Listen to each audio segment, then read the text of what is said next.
Perhatian, konten ini mengandung konsep esensi ilahiyah yang membutuhkan aspek pemahaman mendalam, yang kemungkinan hanya dapat diakses dengan keterbukaan hati dan pikiran, untuk mencapai tingkat pencerahan dan kesadaran yang lebih tinggi.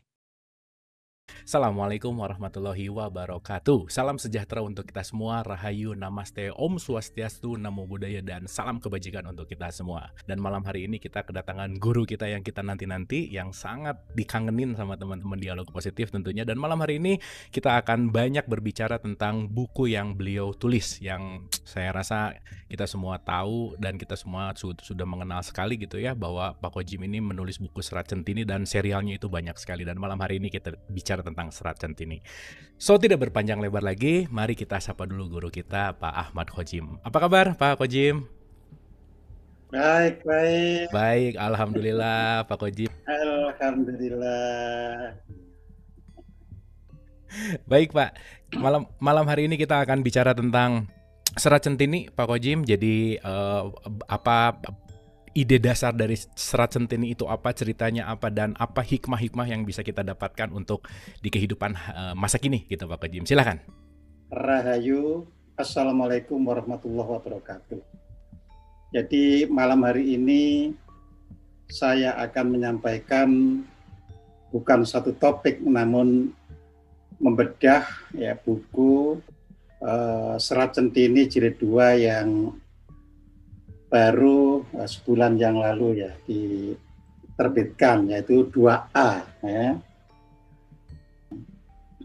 Nah, perlu diketahui ya, seluruh nama sebenarnya di dalam buku Serat Centini itu adalah nama samaran. Jadi istilahnya sama dengan nama kiasan ya.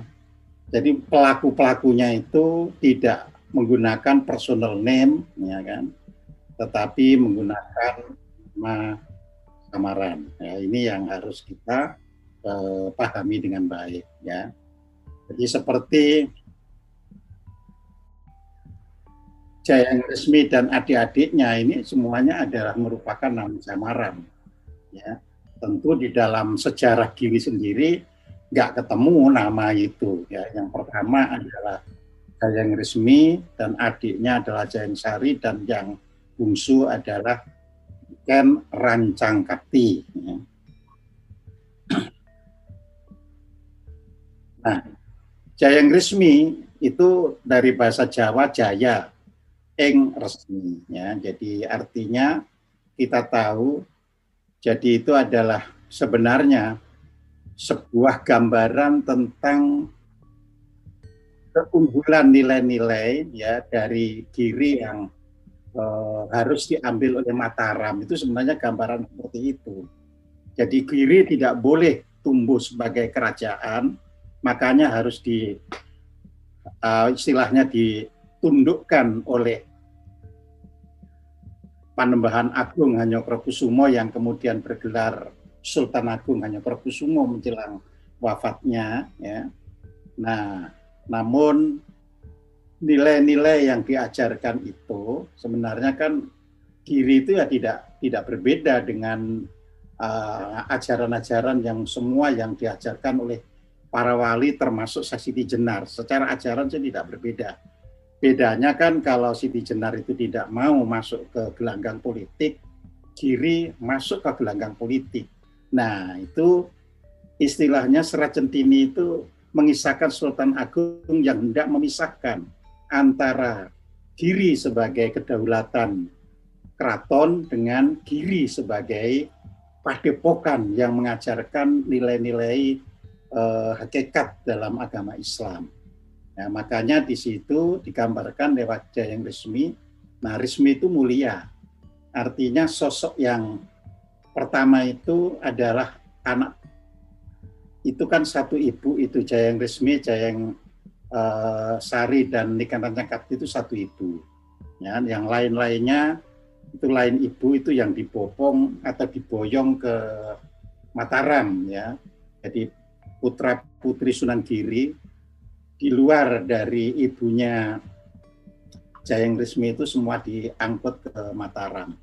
Nah, Jayang Resmi sendiri ya kan itu istilahnya digambarkan sebagai anak-anak yang bisa lolos ya dari sergapan Surabaya ya, Pangeran Pekik pada waktu itu dalam menangkap keluarga Sunan Giri ya.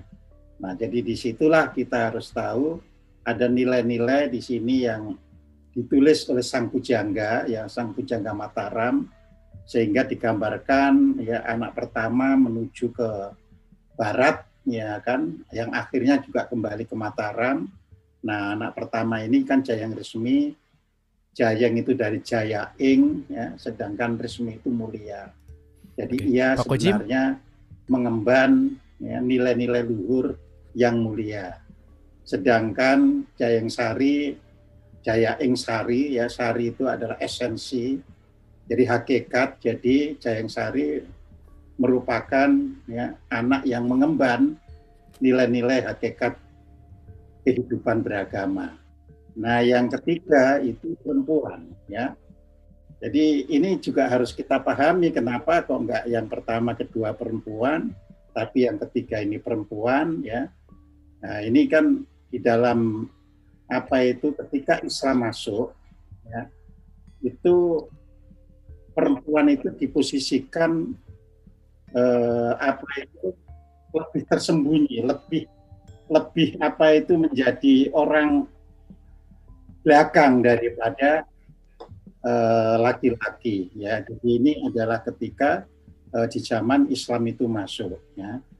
Jadi beda. Jadi sebelum Pak Kojim Islam masuk, Nusantara ini sudah biasa kaum ibu yang menjadi pandeganya, kaum ibu yang menjadi tonggak bagi sejarah kehidupan. Tapi ketika Islam masuk, karena itu terkait dengan kultur di Timur Tengah yang bersifat patriarkat, ya, maka yang perempuan harus menjadi bagian belakang. Makanya di situ digambarkan dengan niken rancang kakti, ya. Jadi ni itu karena sebenarnya ni itu kan kalau sudah bersuami yang namanya nyai atau nyi. Ni itu adalah untuk yang masih gadis sebenarnya. Nah, ken itu adalah Pak Kojim, sebutan kehormatan, dan itu di Jawa zaman dulu ya ken itu ya bisa untuk laki-laki, bisa untuk perempuan. Makanya ada ken aro, tapi juga ada ken dedes, ada ken umang ya. Nah, itu ken itu adalah sebagai simbol kehormatan ya. Kalau sekarang ini orang Jawa sekarang atau orang Sunda sekarang pakai ken juga nggak apa-apa kalau menamai anaknya untuk mengenang masa lalu ya.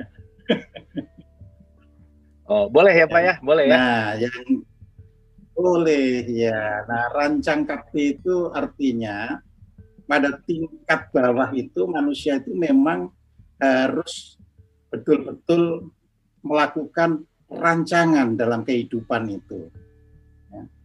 Makanya dibuat yang paling mudah itu adalah niken rancang kapti. Kapti itu kehendak ya. Jadi artinya di dalam berkehendak itu ya, manusia pertama harus melakukan satu mekanisme, suatu perancangan yang baik. Nah, baru boleh masuk ke hakikat. Setelah itu baru masuk ke apa itu makrifat tingkat tinggi seperti yang dilakukan oleh Jayang Resmi.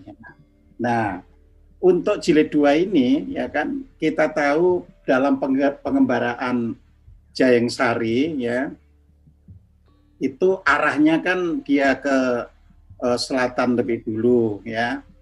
Nah, di sini Sang Pujangga hendak menyampaikan bukan sekadar Jayang Sari yang melakukan perjalanan, tapi dalam perjalanan itu Jayang Sari bertemu dengan aneka macam kekayaan alam yang berupa binatang, tumbuhan, ya, baik binatang air, darat maupun binatang seperti burung, ya.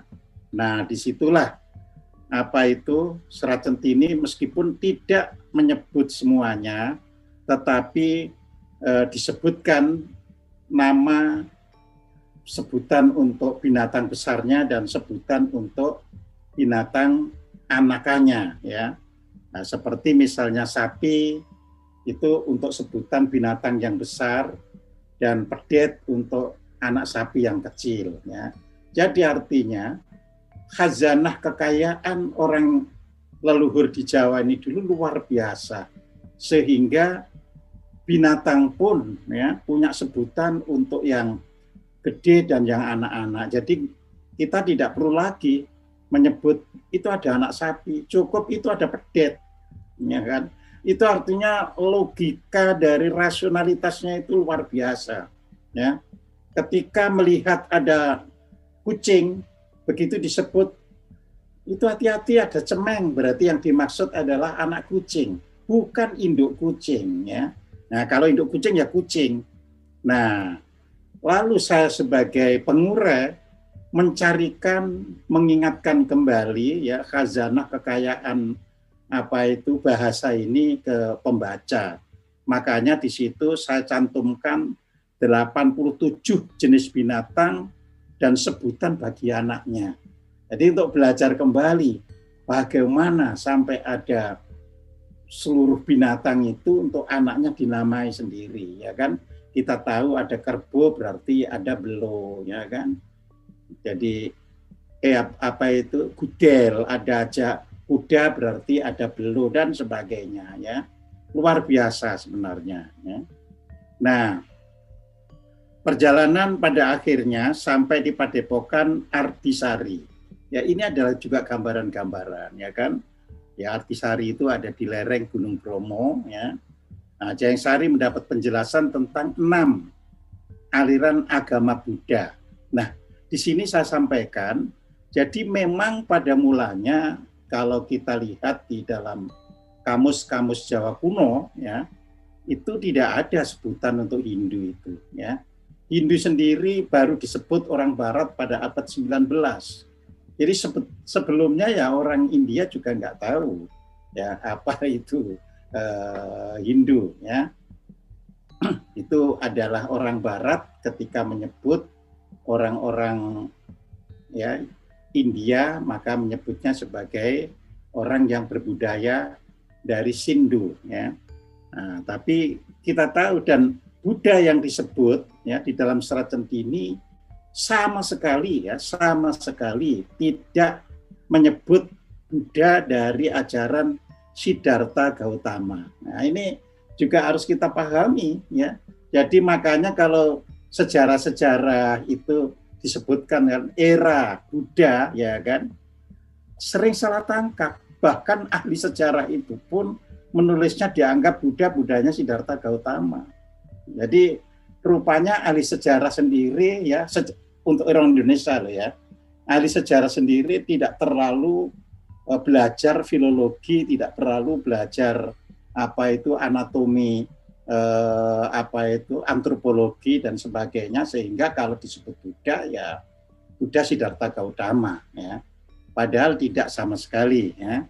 Jadi maka Serat Centini menyebut 6 aliran Buddha itu apa saja? Oh, ada 6, yaitu Buddha Brahma, Buddha Sambhu, Buddha Indra, Buddha Wisnu, Buddha Bayu, dan Buddha Kala. Nah, jadi ini sebenarnya bangsa Indonesia diketuk ya oleh para pujangga. Kami harus tahu riwayatnya negeri ini supaya tidak dibingungkan oleh orang, ya. Jadi seperti itu. Nah, kalau kita lihat nama-nama Brahma, Sambhu, Indra, Wisnu, Bayu, dan Kala, itu adalah anaknya Batara Siwa, ya. Nah, ini kita harus paham, ya. Jadi itu menjadi berbeda dengan kepercayaan yang di India bahwa Trimurti itu adalah Brahma, Wisnu, dan Siwa. Ya, padahal di sini Brahma, Sambhu, Indra, Wisnu, Bayu, Kala itu adalah anaknya Siwa. Anaknya Siwa itu 10, ya. Cuma yang dibabar ini adalah 6 yang membawa agama di Nusantara, ya. Jadi ini luar biasa, ya. Jadi kita sering tidak paham, ya. Nah, sehingga yang mana misalnya di Centini disebutkan ya agama Brahma itu ya ada di mereka yang hidup di daerah Tengger, ya. Jadi itu agama Brahma. Nah, tapi kalau sekarang tanya orang Tengger, karena itu proses politik bangsa kita, ya, yaitu pada tahun 65 semua orang harus ya menerima ya agama yang dipilihkan negara, maka orang nyocok-nyocokan. Oh, ini saya agama apa ya, kok nggak cocok anunya ini. Wes, kalau gitu saya Hindu saja. Akhirnya disebut Hindu Tengger. Oh, yang di Bali ini nggak cocok juga ini, Hindu Bali saja ya. Jadi seperti itu. Yang di Dayak misalnya kan agamanya Keharingan. Apa agama Anda? Ya mana ya Keharingan. Oh, nggak ada itu, negaranya milih kan 5, berarti itu kan 5. Orang hanya suruh milih mencantumkan agama Islam, ya Katolik, Kristen, Hindu dan Buddha, ya kan? Ya pasti bingung ini apa ini. Wah, kalau gitu kan, you percaya dewa tidak percaya. Oh, kalau gitu Hindu, tapi Hindu Keharingan. Jadi seperti itu. Nah, itu yang merusak kita. Iya. Seharusnya justru agama dicantumkan sesuai pengakuan orang yang beragama. Kamu agama apa? Saya agama Keharingan. Oke, Keharingan. Harus begitu. Baru nanti bisa menciptakan Indonesia yang plural, ya, menciptakan Indonesia yang jaya, bersatu dengan segenap ya warni-warni dan warnanya. Ya, itu yang menjadi hilang, ya kan? Ya. Jadi ada orang yang melakukan penelitian di beberapa kecamatan, ditanya agama apa? Agama Buddha. Ya kan? Padahal yang meneliti itu sudah paham agama Buddha. Nggak ada, Pak, itu agama Buddha kayak di kecamatan ini. Kalau begitu, gimana riwayatnya? Iya, dulu itu kan disuruh milih. Jadi saya bilangnya agama Jawa, katanya nggak bisa, itu nggak ada agama Jawa itu.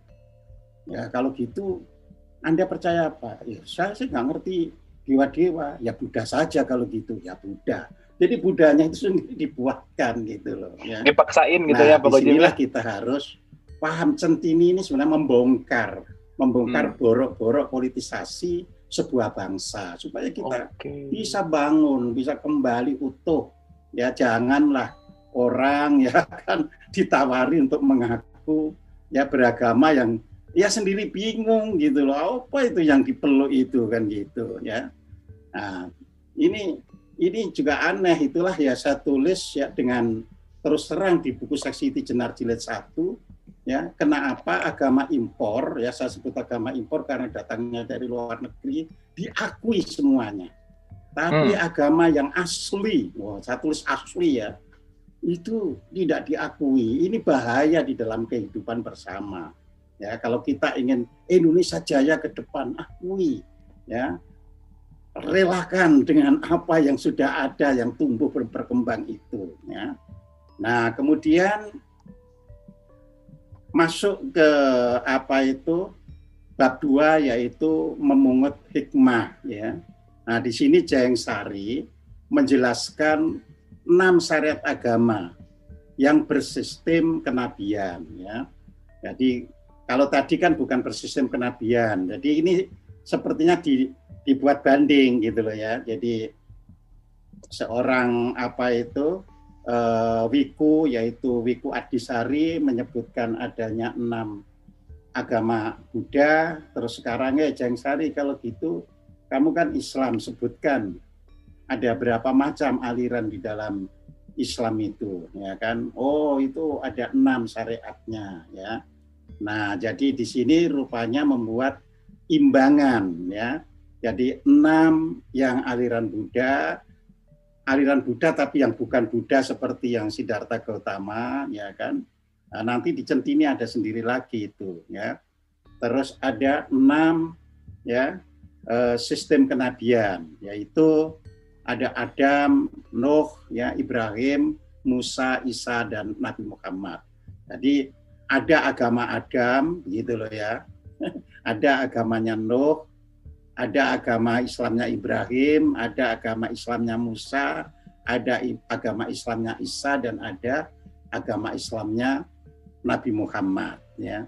Nah, disinilah ya Jayeng Sari menjelaskan adanya ya, yaitu wahyu nubuwah hukumah dan wilayah. Jadi ya wahyu nubuah itu artinya wahyu yang diterima oleh seseorang, ya, bahwa seseorang itu adalah nabi, ya kan. Jadi dia menerima wahyu yang berkaitan dengan kenabiannya, ya. Nah, apakah wahyu nubuah itu terbatas? Ya, kalau kita membaca surat Al-Quran ya tidak terbatas, ya kan. Cuma kan setelah dikerangkeng oleh pemikiran-pemikiran politik ya menjadi dibatasi gitu loh ya. Ya kan Tuhan itu maha kuasa dan sifatnya itu mutakalimun ya, jadi selalu memberikan wahyu. Itu Gusti Allah kalau kita belajar tauhid ya. Jadi Tuhan itu selain kita belajar ilmu kalam tapi juga mutakalim. Ya, mutakalim itu artinya Tuhan itu nggak pernah berhenti di dalam menyampaikan wahyu. Nah, bayangkan itu kan. Ya, yang gitu-gitu itu di tauhid, tapi orang Islamnya itu karena belajar seperti jadi wah masa iya loh kan gitu loh ya. Nah, disinilah disebut orang yang menerima wahyu dari Tuhan itu ya disebut sebagai wahyu nubuah ya kan. Mungkin kita gini ya, loh tapi nyatanya itu banyak nabi-nabi yang terbunuh itu berarti palsu dong. Lah kalau palsu ya berarti Nabi Yahya, Nabi Zakaria ya palsu berarti gitu. Lah di Al-Qur'an kan Nabi Yahya itu terbunuh. Ya nabi itu terbunuh itu kan masalah bagaimana menghadapi lingkungannya sehingga ada orang yang nerima wahyu kenabian itu memiliki strategi, memiliki kecerdasan untuk bisa menyelesaikan lingkungannya sehingga tidak sampai terbunuh ya kan. Tapi ada yang dihadapkan pada kekuatan yang lebih kuat dari dirinya sehingga Nabi Zakaria terbunuh ya kan. Nabi Yahya terbunuh ya. Bahkan kalau kita lihat Nabi Zakaria itu dibelah ya kan. Nah, jadi seperti itu. Jadi tidak menjadi nabi dan rasul berarti dia bebas dari kemungkinan bisa dibunuh orang, tidak. Makanya di Al-Qur'an itu banyak sekali pertanyaan, berapa banyak nabi-nabi yang telah engkau bunuh? Ini banyak gitu loh ya. Nah, ini pun harus kita pahami dengan baik ya kan. Salah seorang guru sek itu dibunuh ya. Dibelah kepalanya itu dari atas sampai bawah, disigar jadi dua begini ya. Tapi karena fondasi sudah diikuti oleh pengikut Syekh ya, Syekh bertahan terus sampai hari ini. Jadi meskipun dibelah jadi dua ya kan. Ya, tapi ada yang belum sampai dibelah, cukup dimasukkan penjara saja sudah bubar. Nah, itu yang malah palsu sebenarnya gitu kan.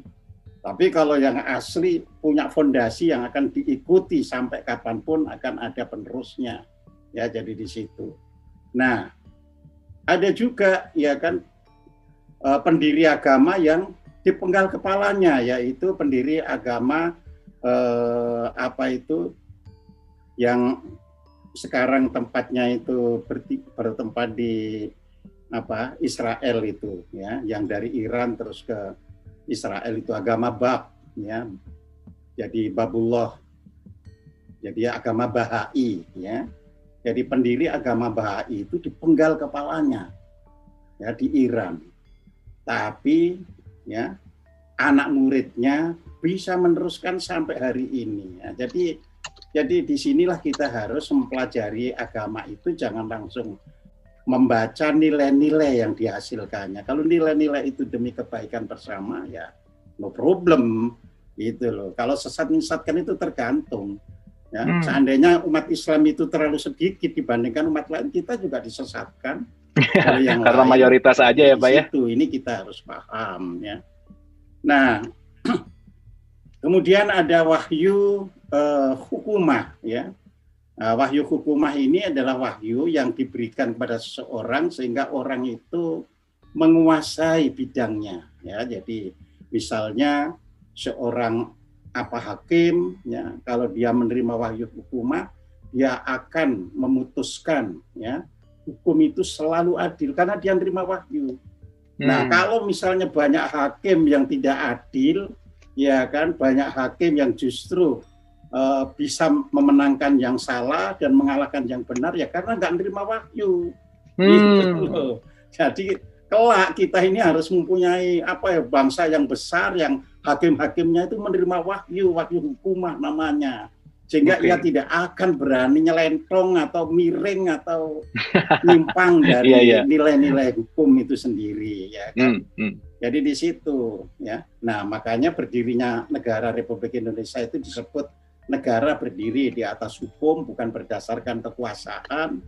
Ya karena dulu, ya kan, orang-orang itu telah menerima wahyu hukumah itu. Ya. Nah, kemudian ada wahyu wilayah, ya kan? Nah, wahyu wilayah itu kewalian, ya. Jadi orang yang menerima wahyu wilayah itu akan bisa menjelaskan, ya, agama dari nabinya ke masyarakat sesuai dengan kehidupan sosial masyarakat itu sendiri. Ya, itu seperti di surat Ibrahim ayat 4, ya, yang di situ dikatakan, dan kami tidak mengutus seorang rasul pun, ya, kepada suatu kaum kecuali dengan bahasa kaumnya, agar, ya, rasul itu bisa menjelaskan dengan baik kepada kaum itu, ya. Jadi di sini, ya kan, orang yang menerima wahyu wilayah, ya, ya bisa mengajarkan Islam, misalnya kan Islam itu dari Nabi Muhammad, terus dibawa ke Jawa. Ya bagaimana Islam itu bisa, ya, menjadi baik, menjadi subur, menjadi indah di Pulau Jawa. Jadi tidak menerapkan apa yang pernah di Arab sana. Nah, disitulah wahyu wilayah gitu, ya.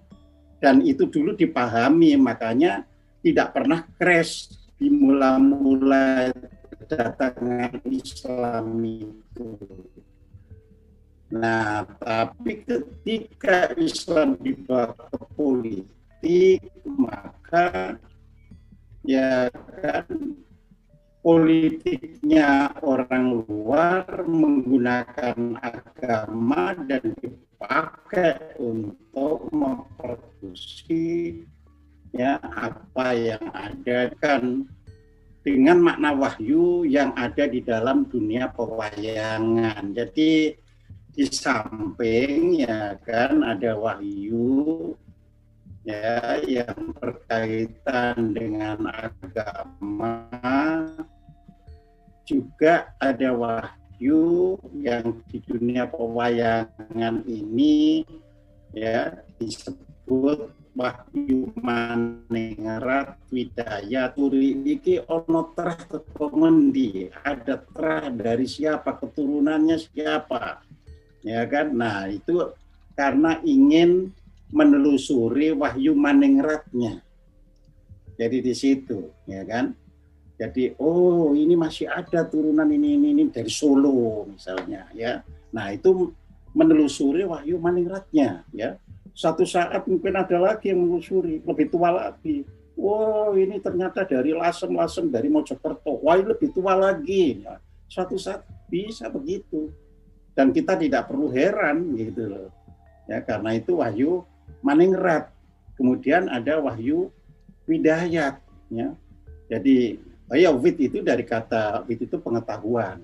Jadi orang yang menerima wahyu untuk memimpin ini kan, kalau yang atas berhubungan dengan kenabian, kalau yang wahyu nubuah, ya, hukumah dan wilayah. Kalau yang di pewayangan ini wahyu berkaitan dengan kepemimpinan, ya.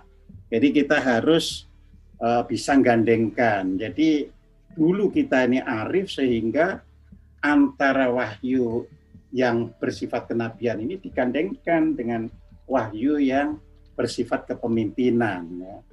Nah, jadi di sini orang, ya kan, jadi pemimpin kalau tidak menerima wahyu hidayat ya nggak bisa mimpin karena nggak punya ilmu untuk memimpin, gitu loh. Ini centini nih. Jadi kita tidak ada urusan dengan siapa yang jadi pemimpin, nggak ada urusan dengan kritik mengkritik. Tapi centini memberitahu siapapun, gitu loh, ya. yang memimpin tapi terus kata orang Jawa, tidak memiliki kemampuan memimpin, ya berarti dia tidak menerima wahyu hidayat gitu ya. Kemudian ada wahyu cakraningrat gitu kan. Nah, wahyu cakraningrat itu berkaitan dengan kemampuan untuk menguasai, daya kuasa ya, daya menggerakkan kekuasaan. Jadi seorang pemimpin apabila tidak mampu menggerakkan kekuasaannya, berarti dia tidak mendapat wahyu cakraningrat. Dengan demikian, menurut aturan main ya di orang Jawa itu, seorang pemimpin itu paling tidak menyandang tiga-tiganya, yaitu wahyu maningrat, ya, wahyu hidayat dan wahyu cakraningrat. Ya. Jadi kalau orang sudah menerima wahyu cakraningrat bisa menggerakkan dari di situ. Ya. Nah, terakhir itu wahyu manikem, ini berkaitan dengan benih. Jadi wahyu manikem itu begini, apabila terutama seorang perempuan, apabila seorang perempuan menerima wahyu manikem, maka sak turun-turun bakal salah satu turunannya itu selalu jadi pemimpin. Itu wahyu manikem. Makanya kalau diurut-urut ya saat ini pemimpin itu semua mencantolkan sampai Ken Dedes. Jadi di situ. Karena kan nanti Ken Dedes baik dari sudut Ken Dedes dengan Tunggul Ametung ya yang menurunkan Anusapati maupun Ken Dedes dengan Ken Arok yang menurunkan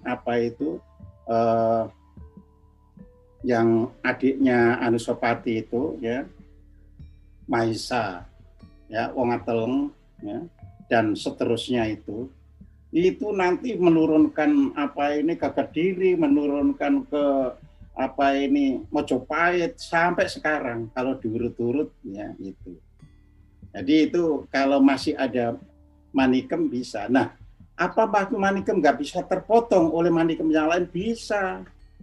Kalau misalnya di kemudian hari ada seorang ibu ya kan yang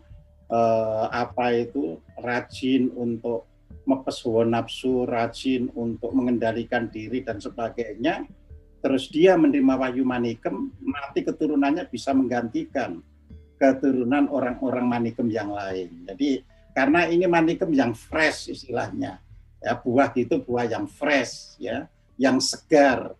Nah, jadi di situ. Jadi bukan lagi dicangkokkan, ya. Jadi di situ. Nah, kemudian di dalam bab 2 ini ya ada pula kisah Sadana dan Dewi Sri ya. Nah, di situ saya uraikan panjang lebar ya sehingga saya tidak bisa menyampaikan lewat Zoom begini, tapi lewat bukunya ini ya bisa dipahami dengan baik. Jadi hikmah apa sebenarnya yang bisa dipetik dari kisah Sadana dan Dewi Sri itu ya. Di situ juga saya cantumkan mulai berkembangnya agama di Nusantara ya. Jadi agama di Nusantara itu sudah sangat tua ya, walaupun di buku ini saya masih menggunakan perhitungan Raden Ngabei Ronggowarsito ya yang berada di buku Paramayoga. Tapi di buku yang lain sudah saya hitung ya berdasarkan tulisan beliau, tapi saya konversi tulisan beliau yang lain-lain ya.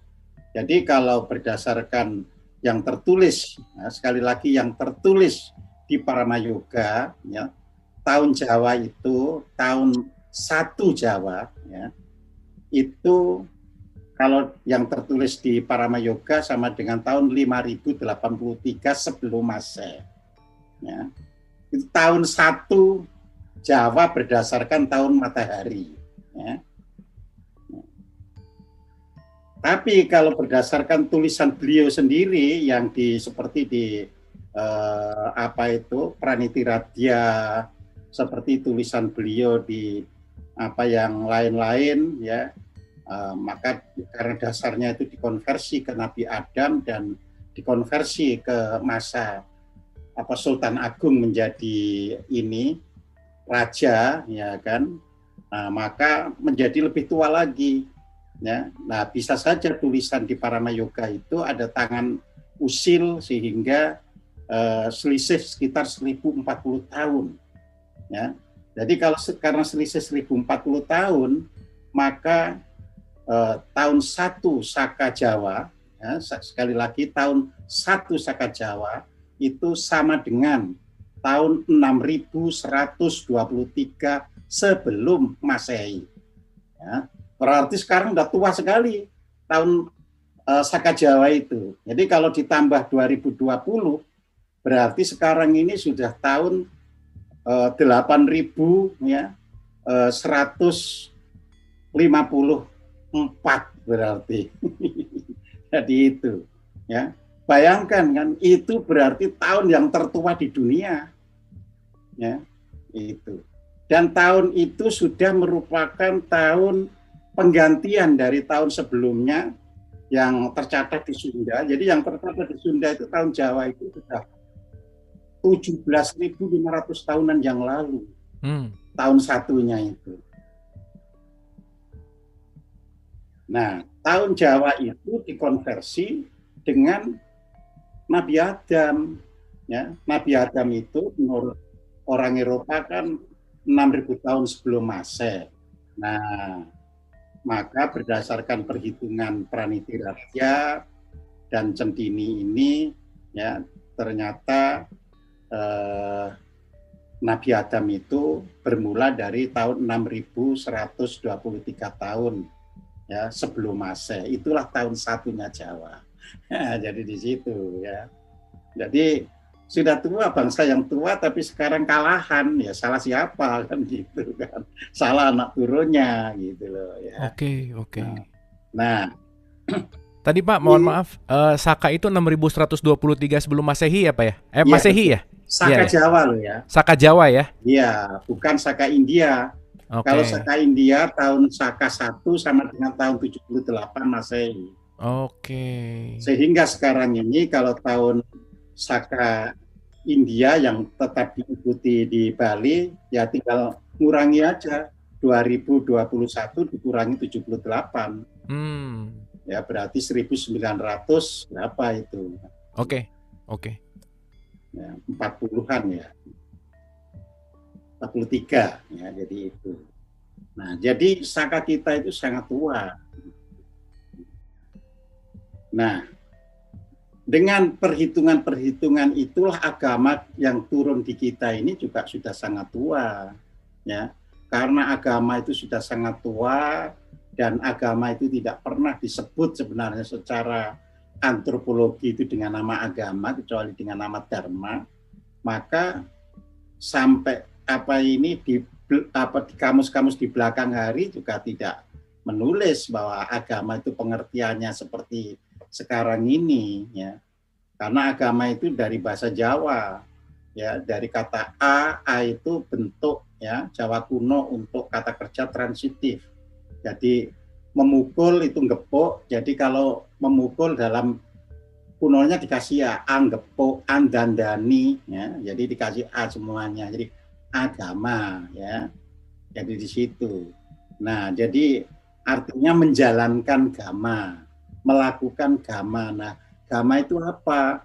Gama itu adalah peraturan, ya, untuk hidup ini.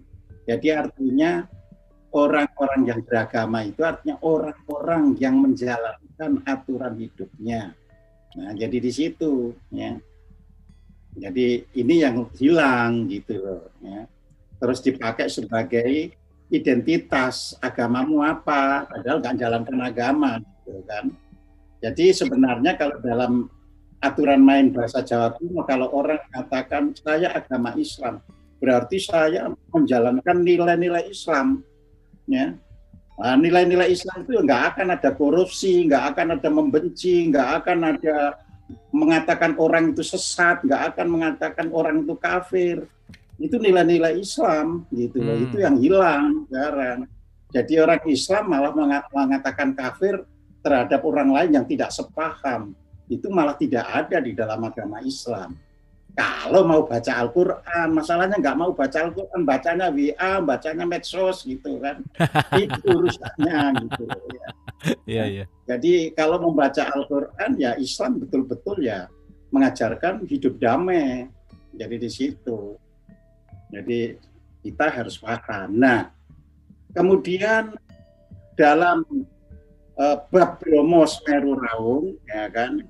Nah, meninggalkan ya, Gunung Bromo akhirnya sampai di lereng Semeru dan bertemu dengan Syekh Among Budi. Nah, coba ini kalau kita lihat kan Among Budi, ya kan, jelas bukan nama personal. Among itu mengasuh, ya. Budi itu perilaku yang baik, ya. Jadi makanya disebut Among Budi, ya. Nah, lalu di situ Among Budi memberikan, ya kan, pelajaran Islam tentang batalnya wudhu, sunatnya wudhu, batalnya sholat, dan 18 urutan gerakan sholat. Ya. Nah, saya tidak menyampaikan di sini batalnya wudhu 1, 2, 3 karena buku-buku ini sudah ada. Cuma yang ingin saya tekankan, hendaklah ketika membaca batalnya wudhu di buku ini itu dicermati. Sebenarnya nilai wudhu itu apa? Nah, sebenarnya di situ supaya kita tidak sekedar namanya wudhu ya bermula dari membasuh muka, ya kan, terus membasuh tangan hingga siku, lalu membasuh ini kepala, kemudian kaki sampai mata kaki. Tidak seperti itu, ya kan. Jadi itu ada makna-makna hakikat yang perlu dipahami, ya. Nah, itu pula yang membuat batalnya sholat dan 18 urutan, ya, gerakan sholat. Di sinilah kita juga harus pahami, ya. Kemudian sesampainya di Gunung Argapura, itu Argapura atau Syekh Wahdat mengajari tentang sifat 20. Nah, jadi sifat 20 juga diajarkan dengan baik sekali. Dan yang mengajarkan adalah Syekh Wahdat. Ya, Wahdat itu adalah makom, ya.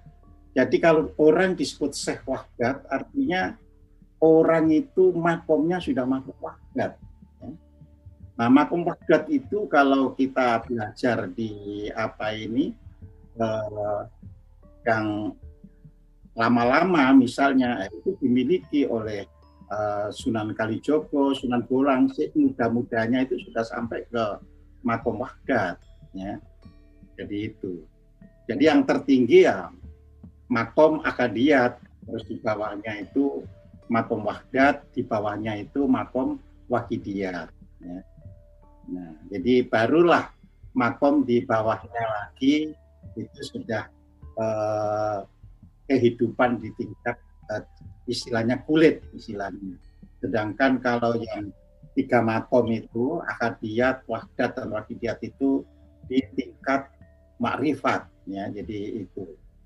Nah, makanya yang mengajarkan sifat 20 itu adalah sudah makom Wahdat, gitu, ya. Jadi kalau sudah Akadiyat sudah nggak lagi ngajari sifat 20 tapi sudah hidup berdasarkan sifat 20.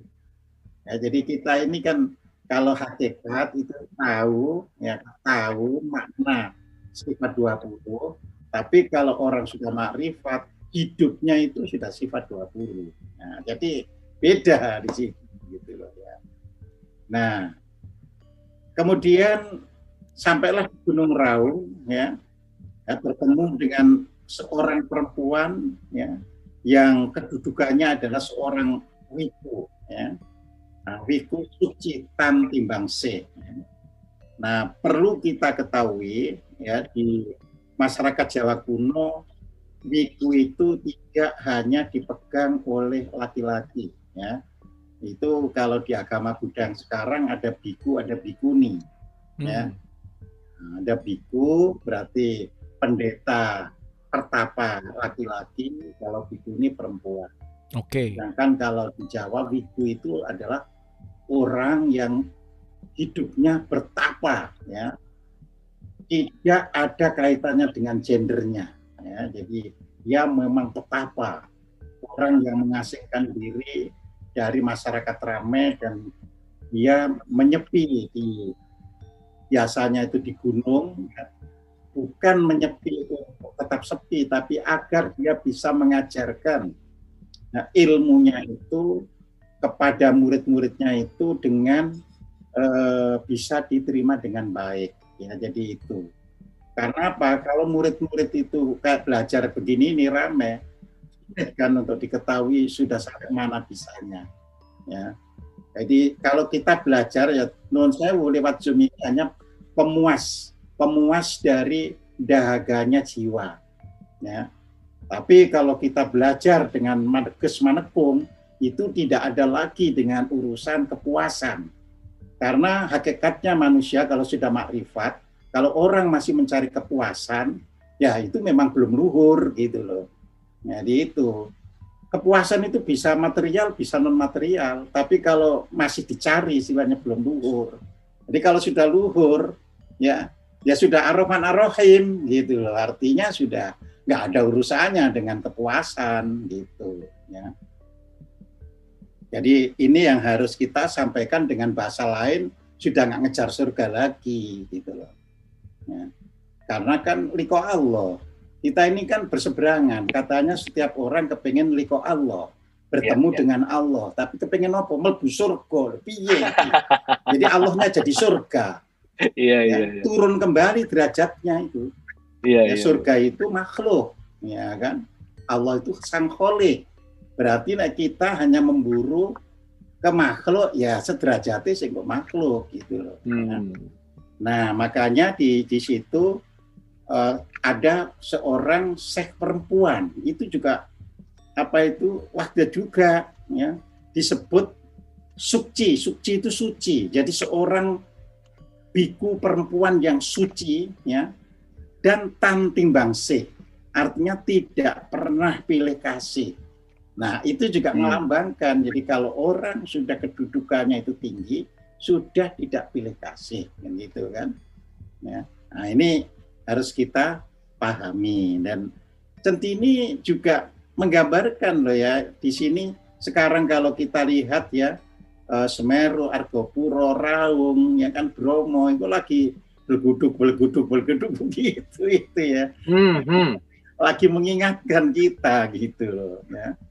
Nah, makanya di situ yang diajarkan oleh Wiku Sukci Tantibangsih adalah jenis nafsu, ya, dan martabat 7. Jadi kalau kita masih bernafsu terus, ya ini di apa itu istilahnya disindir yang sama gunung-gunung Semeru, Gunung Raung, sekarang kita lagi batuk-batuk ya di sini semuanya. Ya. Itu berarti tanda untuk kita semua ya, Pak Kojim ya. Iya. Jadi kalau udah mulai batuk, udah mulai keluar tuh untuk pengingat kali ya. Ya. Iya. Mengingatkan kita gitu. Kemudian Dayang Sari berguru di Pekalongan, yaitu meninggalkan Raung menuju Banyuwangi dan bertemu dengan Syekh Hartati. Ya. Namanya Hartati itu juga gitu. Orang yang kaya harta gitu loh. Makanya nanti Syekh Hartati itu digambarkan ketika menjelang meninggal, semua hartanya itu dikasihkan orang 100%. Nah, jadi ini ajaran-ajaran luhur itu. 100% ya Pak ya? 100%. Jadi dikasihkan orang. Semula kan di 100% itu diberikan ke Jayeng Sari, tapi oleh Jayeng Sari 100% diserahkan di Pekalongan untuk rakyat Pekalongan. Nah, jadi seperti itu, ya. Jadi di sini menggambarkan gitu loh. Jadi sebenarnya begitu orang itu sudah luhur, urusannya itu adalah kedamaian hidup. Jadi bukan rebutan harta, bukan tim-timan harta. Jadi di situ, ya. Nah, Ki Hartati ini mengajarkan 7 jenis sumber kebahagiaan. Jadi 777 itu juga harus dipahami, itu ada apa ini kan gitu kan ya. Iya, Nah, Al-Fatihah 7 gitu ya, Pak ya. ya, karena energi di dalam diri manusia itu ada 7 warna. Makanya Oh. digambarkan 777. Nah, warna itu masuknya kemana kan gitu kan. Intinya kan energi itu semakin besar energi di dalam diri seseorang, apabila energi itu bukan energi kasar tapi energi halusnya, maka orang itu akan bahagia. Jadi di situ. Makanya orang yang sering yang menjalankan meditasi dan sudah kehilangan pamrih ya bahagia. Tapi kalau ada orang meditasi tapi terus berusak-dusu, berarti salah meditasinya. Oh, Gitu. itu supaya tahu kita di Kegiatan. warna apa, gimana Pak caranya, Pak? Apanya? Supaya Ya, tahu kita di warna caranya sederhana. Saya selalu mengajarkan awailah dimanapun kita berada, ya kan. Jadi tidak harus duduk dulu meditasi, tapi dimanapun kita berada, ya jangan kita merasa tersinggung oleh orang, jangan kita kecewa terhadap perilaku orang, jangan kita punya kebencian dengan orang. Nah, nanti baru kalau meditasi duduk bisa tenang. Gitu loh. Masalahnya ini belum membersihkan itu semua terus ini gitu. Ya. Oke.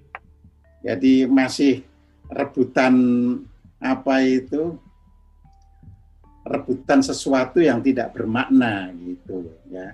Makanya di situ kebahagiaan itu munculnya ya bisa karena menguasai kesaktian ya. Kebahagiaan itu juga bisa karena memiliki kepandaian ya, juga menjadi bahagia asal itu tadi, asal semua sudah halus. Ya kalau kesaktian itu kasar ya jadi sombong gitu. Tapi kalau halus tidak, dia malah bisa membantu orang, menolong orang tanpa mengalami kesulitan ya. Nah, kepandaian juga begitu ya kan. Jadi para penemu Nobel sudah nggak ada kesombongan sekali, dia happy. Iya. Kepandaian yang dianugerahkan oleh Tuhan itu ya. Mereka tekun ya di lab ya. Nah, mengapa kita orang tekun di lab di Indonesia ini nggak bisa melahirkan orang yang bahagia di lab ya, karena mereka terbanding di lab tapi kok bayarannya nggak kalah sama tempat basah. Iya. Ini yang menyebabkan tidak bisa menghasilkan karya yang hebat ya kan. Jadi karya itu akan hebat kalau kita bekerja dimanapun itu sigapnya langsung saya melakukan tugas ini ya demi kebaikan, tidak demi siapa-siapa. Ya kebaikan itu ya menjadi good itu kalau bahasa Inggris kalau sudah betul-betul terwujud menjadi God. Ya, makanya ya good jadi God. Sebaliknya kalau yang ada di kita itu evil, ya kan? Evil itu kalau berkelanjutan menjadi devil gitu loh. Jadi itu gampang sebenarnya. Mau evil ke devil atau good God. Nah, jadi anak cucu. Ya kan? Cuma anak cucu di sini wujud dari itu tadi energi yang halus. Sehingga anak cucunya itu membawa berkah bagi kehidupan, tidak anak cucu yang akhirnya orang-orang itu coba anak cucunya itu sekarang juga menurun kejelekannya itu keluhuran budi ya merupakan kebahagiaan tersendiri. Juga panjang umur, enak kan kita diberi panjang umur ya, tapi kita hati ini tetap lembut dan ya enak ya, akhirnya kita ini banyak syukur saja ya, alhamdulillah Tuhan diberi panjang umur ya, Engkau limpahkan supaya aku tetap bisa berkarya untuk kebaikan. Doanya hanya itu, panjang umur bisa berkarya untuk kebaikan ya. Nah yang terakhir ketujuh itu keahlian ya, keahlian ini expertise yaitu tidak dimiliki oleh satu orang dengan yang lain ya. orang boleh belajar di fakultas yang sama, di jurusan yang sama, dibimbing oleh guru yang sama, tetapi keahliannya bisa berbeda. Ya, jadi itu. Nah, barulah setelah dari mendapatkan ajaran dari Ki Hartarti itu, ya terus Ki Hartarti itu kan ditinggal wafat oleh istrinya, kemudian dia bilang tidak lama lagi juga aku akan pergi karena istrinya sudah pergi lebih dulu. Ya. Nah ini saya beritahu, ini real ini. Suatu hari salah seorang yang rumahnya dipakai ngaji olehnya itu dan saya yang ngajari, ya. Suatu hari itu nggak tahu, Pak Kocim jangan pulang dulu, saya mau ngobrol-ngobrol gitu. Nah, ceritanya itu begitu. Ngobrol-ngobrol itu apa? Cuma gini Pak Kocim, ini kan kita sudah belajar cukup lama. Kok nggak pernah ya diajarkan ini loh, jalannya mati ya supaya bisa saya pakai bekal untuk mati kan gitu. Nah, saya terangkan loh Pak, selama ini kan yang saya ajarkan itu adalah jalan menuju kematian yang itu mudah gitu. Memang itu tidak harus diceritakan ini loh jalannya mati, tidak. Tapi yang saya ajarkan itu adalah orang agar ketika mati tidak mengalami kesulitan. Lalu orang itu bilang, begitu ya Pak? Iya, ya sudah terima kasih. Waktunya ngaji bulan depannya wafat beliau itu.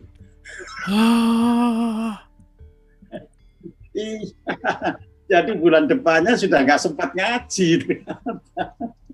Bulan depannya Pak? Bulan depannya? Iya. Jadi bilang itu adalah ngaji yang terakhir. Karena bulan depannya waktunya ngaji wafat. Nah, 40 hari kemudian disusul oleh istrinya. Selesai semuanya. Ya.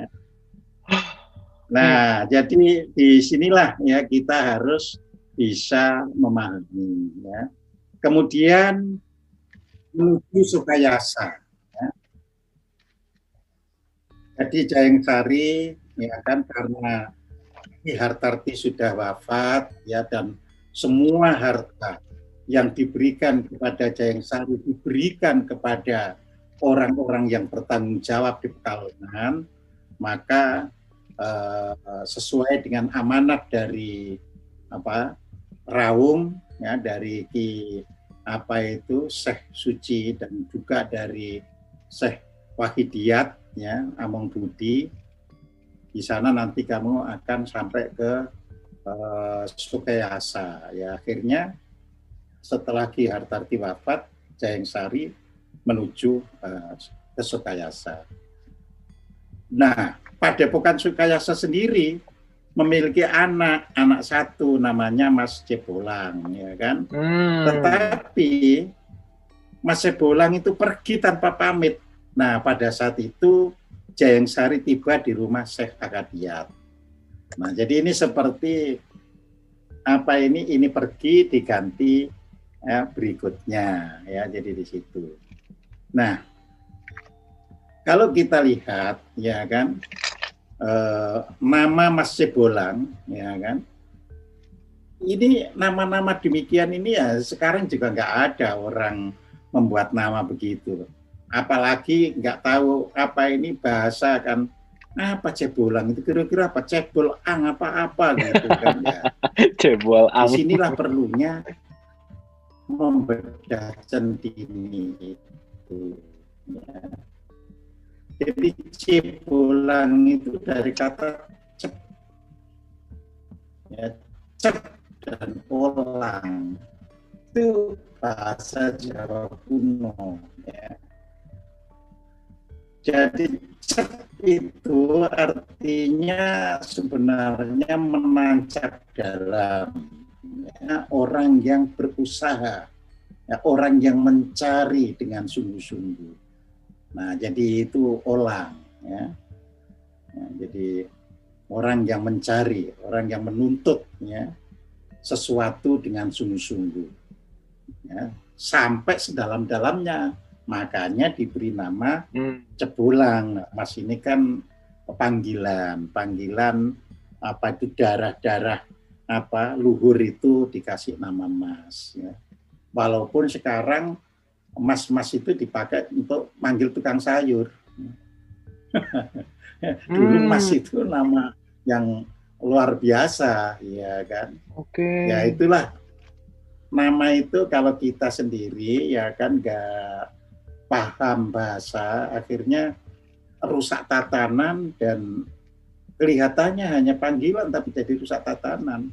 Kalau di Inggris misalnya kan orang mendapatkan gelar Sir, ya itu betul-betul tidak bisa terus orang apa itu nempelkan Sir gitu, jadi tidak bisa gitu. Jadi semua masih harus mengikuti tatanan agar kehidupan itu teratur. Jadi bukan masalah waduh itu kok dapat gelar ini, bukan itu, tapi supaya teratur. Ya, makanya dulu dikasih nama Mas, ya kan.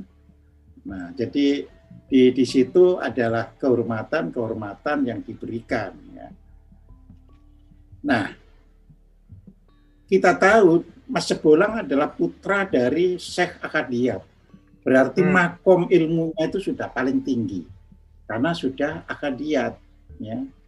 Nah, jadi di dalam Serat Centini ini saya berikan grafiknya. Ya, ada lingkaran dari insan kamil, akadiyat insan kamil dan muter lagi. Ya. Di sini ada, maksudnya supaya kita bisa mengimplementasikan ya ilmu yang kita gali itu di dalam kehidupan nyata ini. Ya.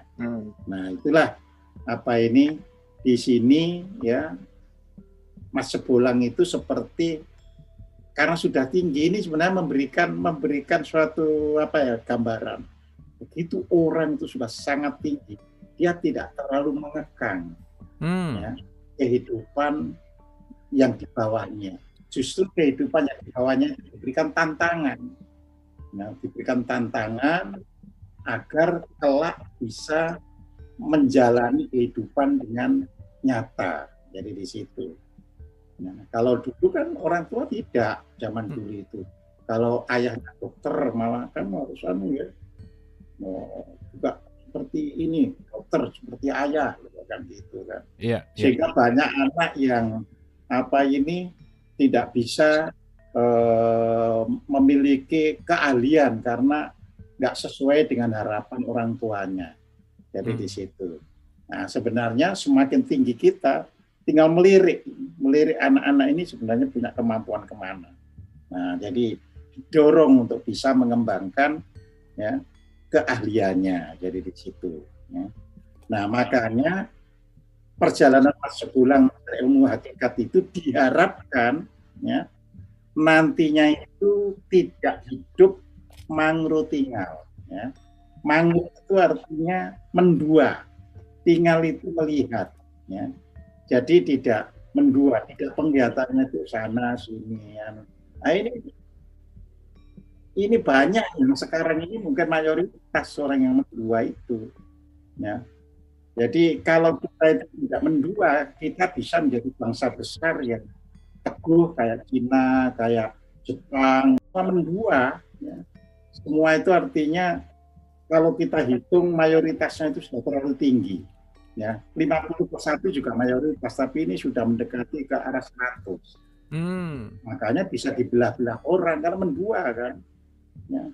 Jadi tidak bisa melihat satu. Ya. Ini yang harus kita pahami. Misalnya digambarkan Mas Cebulang itu belajar kemanapun supaya nantinya tahu yang dituju itu yang mana. Ya. Nah, dalam perjalanannya itu akhirnya Mas Cebulang ya kan tiba di suatu tempat dan ada orang yang memiliki keahlian ya untuk memahami ilmu katuranggan ya.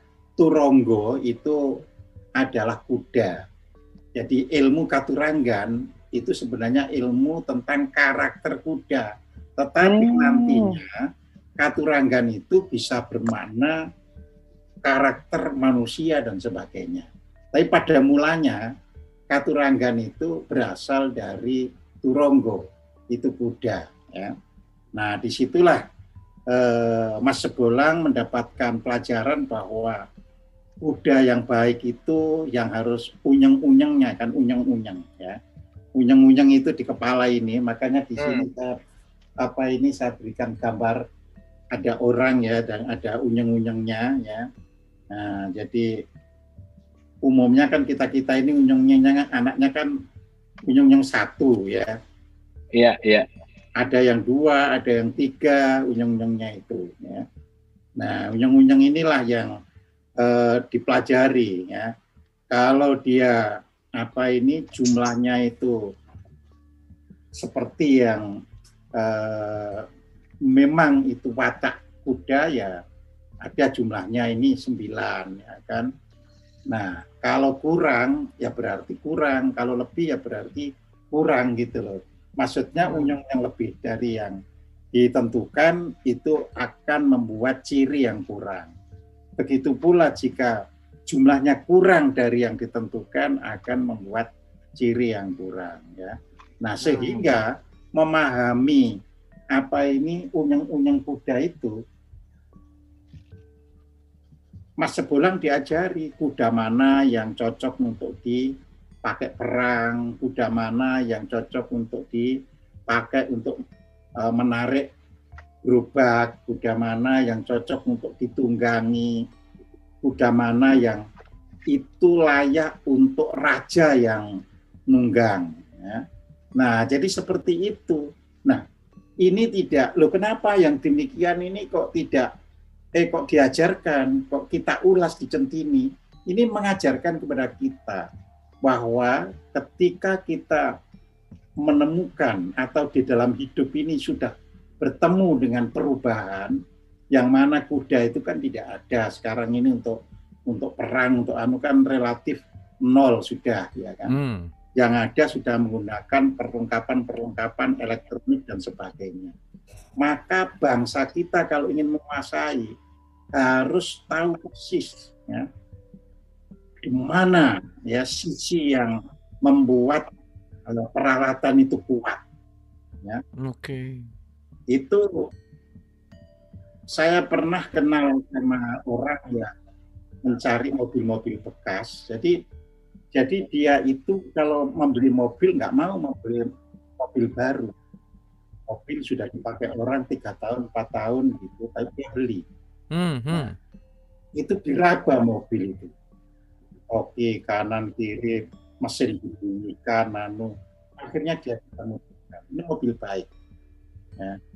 Nah, jadi kita harus menjadi bangsa yang expert terhadap perkembangan zamannya tentunya ya, terhadap pengetahuan teknologi sesuai dengan perkembangan zamannya. Jadi kalau dulu digambarkan kuda ya tidak berarti kita sekarang rame-rame belajar kuda lagi, tidak. Ya. Nah, kita harus bisa memahami yang sekarang ini ada. Ya, kayak misalnya Zoom, ini kan teknologi modern. Seharusnya ya seperti zaman dulu, jadi wah orang berperang kok pakai kuda, jadi akhirnya belajar kuda dengan baik. Sekarang juga gitu, harus bisa menghasilkan Zoom sendiri, bukan menggantungkan bangsa asing, sehingga nanti kualitasnya bagus. Kalau kualitasnya bagus, kita belajar tidak ada hambatan seperti tadi kan gitu. Iya Pak, ini Zoom lagi kacau banget Pak. Jadi harusnya kita bikin ya Pak ya. Jadi kita memang harus ahli ya. Jadi jangan sampai sudah zaman Zoom tapi ya kan ada orang yang ya itu Centini tidak mengajarkan seperti itu gitu ya. Oke. Kemudian di situ diajarkan juga ya tentang ukuran luas, panjang, berat dan angka dan nilainya ya. Jadi artinya orang kita itu sebenarnya sudah punya satuan ukuran itu ya, tapi kan kita akhirnya sekarang ini mengikuti satuan ukuran barat ya kan. Ya. Nah, makanya ya kita kalah. Semua bangsa itu punya satuan ukurannya. Memang ada satuan ukuran bangsa itu, terus ada satuan ukuran internasionalnya atau yang disebut SI, Satuan Internasional, atau International Unit, ya, IU, ya. Jadi itu. Tapi di negara itu sendiri harus punya satuan ukurannya, ya. Nah, ini kita yang sekarang ini lemah, ya. Makanya di situ saya cantumkan yang kurang-kurang, saya cantumkan semuanya, ya. Dan ternyata kita sudah punya, ya, ada satu iring, ya. Satu iring ini ukuran luas berdasarkan sistem metrik satuan internasionalnya adalah, ya, 1774,125 meter persegi. Ya. Ada satu bau itu 4 iring. Kalau di meter persegi kan, di SI kan itu 7096,5 meter persegi. Ada satu jung, ya, satu jung itu sama dengan 4 bau, sama dengan satu karya, ya, sama dengan 28.386 meter persegi. Ada satu kikil, ya, yaitu setengah jung atau 14.193 meter persegi. Jadi kita sudah punya ukuran sendiri. Ya, nah, itu apa? Saya aja baru dengar, Pak, maksudnya pas baca gitu, ya. Itu sama sekali tidak diberikan informasi di pendidikan gitu, Pak. Betul, karena kita dijajah, kita dihilangkan seolah-olah memang teknis menjajah gitu. Ya. Ada satuan ukuran panjang, yaitu 1 kiloan sama dengan 16,68 cm.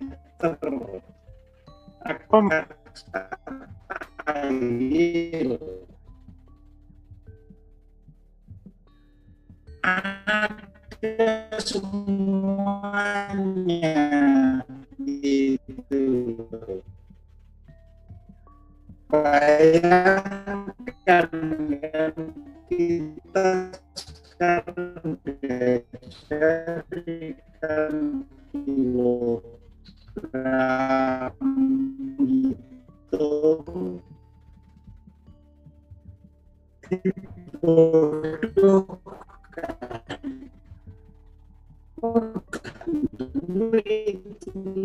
hitungan gini. Nah, jadi kamu harus ngitung dengan kilogram, harus ngitung. Ada sakoti 100.000, ada sayuta berarti sekarang jadi 1.000.000. Ada sagulma, ya, sama dengan 1 miliar. Ada sabara sama dengan 10 miliar. Ada sawurda sama dengan 100 miliar. Ada sakirna menjadi billion, triliun. Nah, itu dilipatkan. Tapi kita itu sudah punya hitungan sampai begitu, gitu loh, ya. Ya. Nah, saya pernah juga ditanya di tempat lain, saya bilang, loh, kita ini bangsa pedagang, loh. Pedagang itu berapa, kamu mau beli berapa? Ya kan, kalau hitungan buah dan sebagainya, kekayaan alam Indonesia itu ada sekian triliun buah misalnya, bisa gitu loh, ya. Nah, itu hilang. Terus akhirnya kita hanya ingat sampai angka 1.000.000. Setelah itu sudah pakai nama yang lain. Yang tadi sabara, sagulma, sawurda, satu kirna, hilang semuanya, ya. Nah, ini kita harus juga pahami kemunduran bangsa ini, gitu loh. Nah, mestinya kan hitungan-hitungan itu dikembalikan di buku-buku anak-anak sekolah supaya bangga, ini loh bangsa kita ya sudah punya hitungan dengan paling rendah saja triliun, coba ya, jadi itu ya. Nah, ini kita harus bisa ya. Nah, kemudian menjadi santri Syekh Waqidiyat ya. Syekh Waqidiyat itu berada di puncak Gunung Tidar ya. Nah, di situ ya orang-orang ini, kita ini diajak belajar merawat keempat unsur dalam tubuh yang disebut sebagai endang kesmani, brahmani, adiladi, dan jani. Jadi Serat Centini itu menggambarkan Mas Jebolang itu ya kan melihat ada 4 perempuan yang cantik-cantik, ya kan, yang cantik-cantik itu milihnya saja susah kan gitu kan. Lalu oleh sang guru ya, sang Waqidiyat, Jebolang, kamu boleh menikahi keempat-empatnya asalkan bisa menjawab teka-teki yang diberikan oleh Dewi Kesmani. Nah, orang yang tidak paham tentang makna Centini, wah, Centini itu kok set terus ini. 4 perempuan cantik, ya kan? Padahal itu gambar kita itu, ya kan? Jadi endang kesmani. Kesmani itu artinya tanah. Artinya di dalam tubuh kita ini ada unsur tanah, gitu loh. Jadi makanya unsur tanah harus bisa diperlakukan dengan baik. Makanya di situ dikatakan kalau kamu bisa menjawab teka-tekinya endang Brahma apa itu Kesmani, menikahi semuanya, keempatnya. Nah, Brahmani itu apa? Api. Jadi kelihatan kita membaca, waduh, perempuan namanya endang Brahmani, padahal itu unsur api, ya kan? Oke. Nah, lalu Aniladi itu udara, Aniladi itu. Nah, yang terakhir Jahnawi itu air. Jadi di dalam tubuh kita ini, ya kan, dibangun oleh keempat unsur, yaitu tanah, api, udara, dan air. Dan itu harus bisa memperhatikan unsur tanahnya karena kita ini hidup di bumi gitu loh. Nah, termasuk harus bisa merawat, menjaga ya tanah air. Jadi maksudnya itu begitu jadinya. Oke. Nah, kenapa digambarkan itu secara seksual? Kalau digambarkan seksual itu orang tertarik gitu loh. Tapi kalau punya istri 4, oh itu kan, itu kan. Nah, ini yang harus kita pahami dengan baik, gitu kan. Nah, kemudian ajaran tentang pernikahan, ya, Syekh Waqidiyat mengajarkan perihal nikah dan cara berasmara, ya. Jadi di situ juga nikah dalam pengertian ada pengulu, ada ini sudah saya cantumkan semuanya, ya sudah saya uraikan atas dasar mazhab Syafi'i, ya kan. Nah, itu yang penting kita juga mempelajari asmara. Jadi kata apa ini Syekh Waqidiyat itu, kalau kalian ya bisa menikah dan bisa bermain asmara dan itu kan, maka ya, kalian akan bisa mendapatkan kebahagiaan yang tertinggi, ya. Yaitu yang digambarkan oleh Syekh Waqidiyat. Jadi kalian kalau memperhatikan satu istri, maka istri yang 3 ikut menikmatinya. Jadi digambarkan gitulah, orang yang bayangannya Syekh, gimana ilmu apa ini ya? Jadi niduri satu istri, yang 3 ikut bahagia. Yang 1 orgasme, yang 3-nya dikumpuli pun ikut orgasme. Nah, ini kan Oke. gitu ya. Nah, itu maksudnya. Iya, kan gitu kan. Loh, ini baru jilid 2A loh. Ada Kalah ada 12 jilid, bayangkan. Kan? Pak Kojim, itu ada kaitannya nggak sih nikahilah 2, 3, 4 gitu kan? Kalau di Quran ini ada simpang, ada apa ya? Ada pertemuan nggak sih sama 4 yang tadi Pak Kojim sampaikan? Iya, sama yang Centini itu makanya tadi dikatakan harus dimulai dari Endang Kismani dulu. Itu kan supaya semuanya itu yang dimaksudkan kalau di Al-Quran kan gitu kan, maka satu saja kan gitu kan. Kalau bisa menangani yang Kismani, maka semuanya itu bisa kan gitu kan. Nah ini yang dipahami dengan baik. Lalu disebutkan kan oleh Syekh Wahidiyat bahwa orang bercinta itu, berasmara itu harus dimulai dari hatinya, makanya disebut asmara nawa. Ya. Setelah itu asmara tura. Ya. Tura itu mata. Kemudian ada asmara turida. Ya. Nah, turida ini telinga. Ya. Nah, tapi di sini ada Ibu Turita yang datang. Iya. Ini asmara turida, ya telinga. Iya. Lalu ada asmara nada, ya itu ucapan. Ya. Kemudian ada asmara tantra, itu ciuman. Terakhir asmara gama, penyatuan. Jadi Syekh Wahidiyat ini mengajarkan totalitas. Ya totalitas dalam keluarga, bahwa suami istri itu pada akhirnya harus seperti raga dan jiwanya. Jadi sebenarnya itu dibayangkan seperti itu. Jadi bukan dua orang yang hidup bersama, tapi keluarga suami istri itu kedudukannya seperti raga dan jiwanya. Dan perempuan itu simbol bagi jiwa, sedangkan laki-laki itu simbol bagi ragawinya. Makanya yang berkewajiban mencari nafkah laki-laki. Jadi itu ajaran Centini gitu loh. Ya. Jadi nggak boleh kita nuntut istri misalnya, kamu yang harus cari nafkah gitu. Ya, ini adalah kaitan jiwa dan raga. Ya, jadi kalau jiwa kita itu ayem, tentrem, ragawi kita juga akan tampak sumunar gitu loh ya.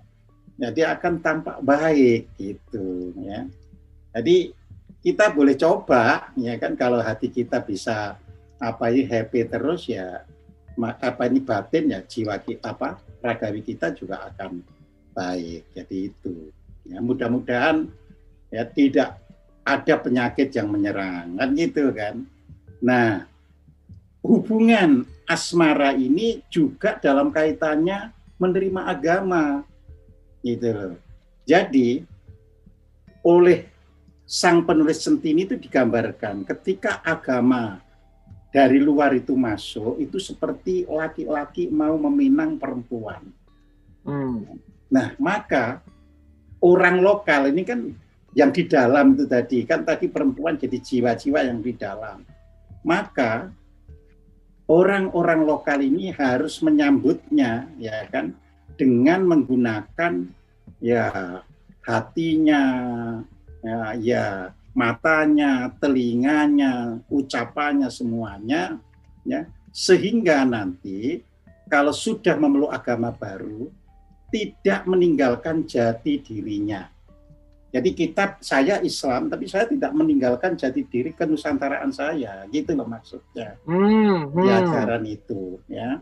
Jadi seperti orang yang sedang bercinta, ketika terjadi sanggama, maka yang laki-laki tetap merasa sebagai laki-laki, tapi bisa merasakan nikmatnya perempuannya. Yang perempuan tetap merasa sebagai perempuan, tapi bisa menikmati laki-lakinya. Nah, ini itu gambaran asmara ya. Jadi kita masuk agama Islam artinya saya tetap menikmati sebagai orang Nusantara dan Jawa, tapi saya juga bisa menikmati keislaman yang saya pegang gitu loh. Jadi maksudnya itu begitu. Lah ini udah diobrak-abrik enggak karu-karuan gitu ya. Jadi akhirnya ya nggak tahu. Nah, mudah-mudahan ya kan apa yang saya sampaikan ini nanti bisa merasuk ke dalam hati, ya, menembus sukma, sehingga buku ini ya bisa diimplementasikan di dalam kehidupan. Jadi, karena ya makanya saya selalu memohon kepada Tuhan yang Maha Kuasa ini, Sang Pemberi hidup ini, tetap memberikan kekuatan, tetap memberikan kehidupan lahir dan batin, ya, karena menyelesaikan 12 jilid itu menguraikan ini ya. Wah, luar biasa. Pak Kojim sehat-sehat pokoknya. Pak Kojim kita Ya, doain alhamdulillah, Pak Kojim terima sehat-sehat kasih. selalu. Ini baru 2A ya Pak Kojim ya. Iya, baru 2. Oke, Ibu dan Bapak tepuk tangan dulu dong buat Pak Kojim. Luar biasa ya malam hari ini, meskipun hari ini Zoom benar-benar sinyalnya udah deh. Tapi ya udah, kita terima ya. Mudah-mudahan ini jadi sesuatu buat kita semua. Pak Kojim, ada satu hal yang menarik nih ya. Tadi yang saya tangkap, bahkan ajaran-ajaran leluhur kita, nama binatang aja ada nama yang tuanya, ada nama anaknya gitu. Itu sangat luhur sekali gitu. Dan tadi Pak Koji mengatakan bahwa Centini ini berbicara tentang politik lah ya gitu ya. Kebobrokan politik agama gitu dalam tanda petik gitu. Nah, pertanyaannya adalah bagaimana kita sekarang bisa mengembalikan budaya itu supaya lestari lagi gitu Pak, supaya kita tuh tahu, kita tuh sadar, kita tuh betapa hebatnya gitu budaya leluhur kita gitu Pak Kojim. Gimana kira-kira?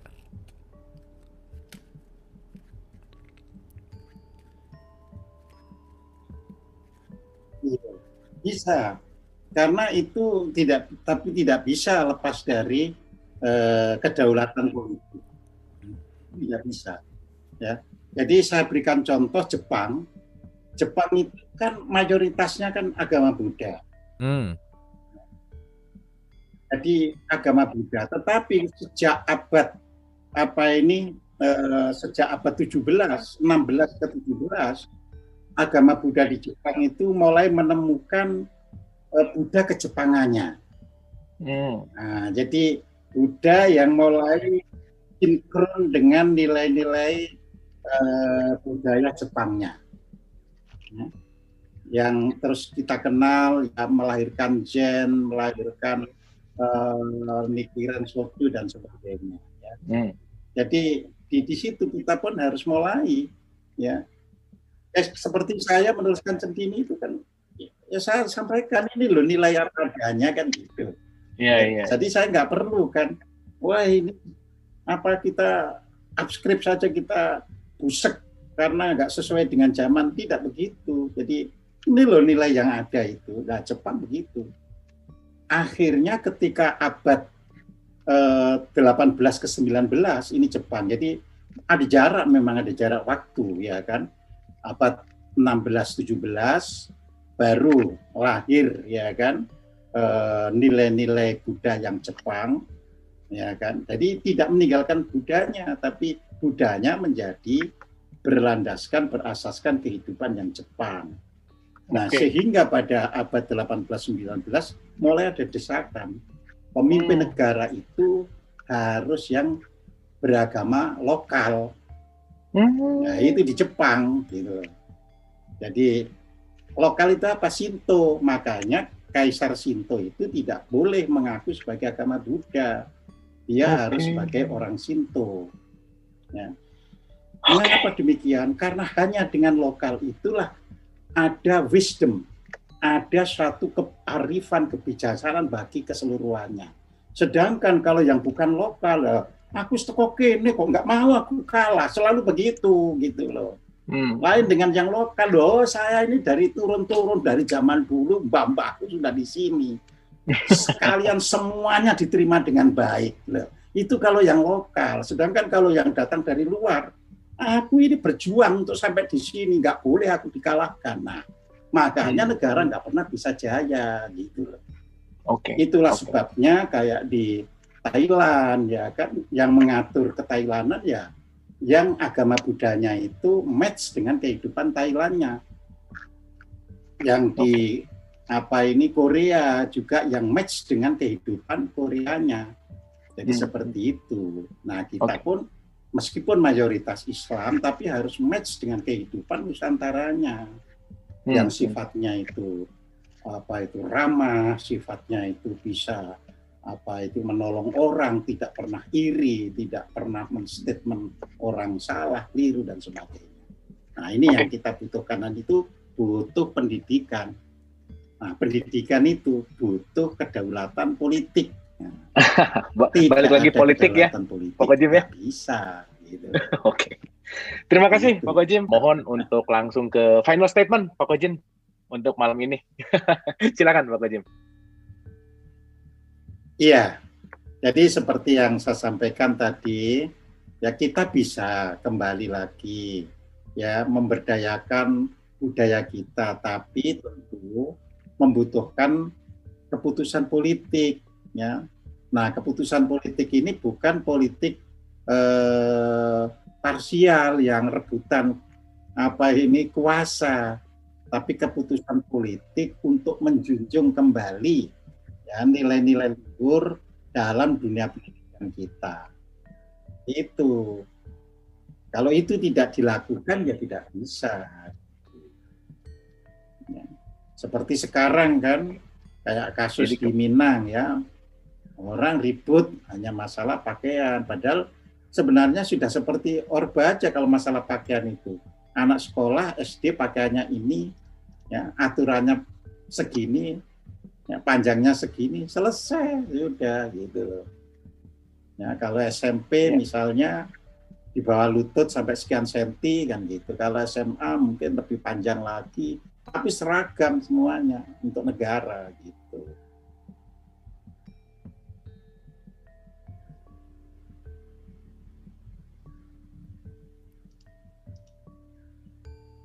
Oke, monggo. Oke. Baik, Pak Kojim, terima kasih banyak. Pak Kojim, terima kasih banyak. Malam hari ini penuh tantangan. Dialog positif kita. Boleh tepuk tangan untuk Pak Kojim. Malam hari ini memberikan pencerahan yang seru ya, tapi dengan Zoom yang benar-benar error. Mudah-mudahan masih bisa diserap. Pak Kojim, terima kasih. Sehat selalu.